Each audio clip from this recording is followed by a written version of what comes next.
Hello friends, welcome to my channel Life Stacks daily vlogs. బ్రహ్మంగారు రాసిన కాలజ్ఞానం ఎక్కడో తెలుసా?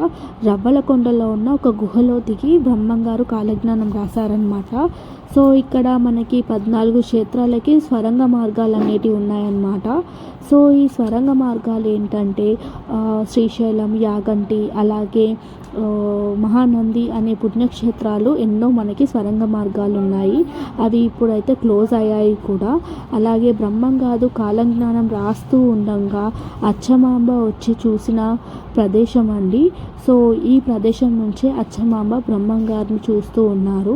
చూశారు కదా, బ్రహ్మంగారు రాస్తుండగా పెద్ద సర్పము బ్రహ్మంగారి వెనకాల వచ్చి నిల్చోవడము, అది అచ్చమాంబ చూసి గమనించడము, సాక్షాత్తు దేవుడే వచ్చాడనుకున్నది.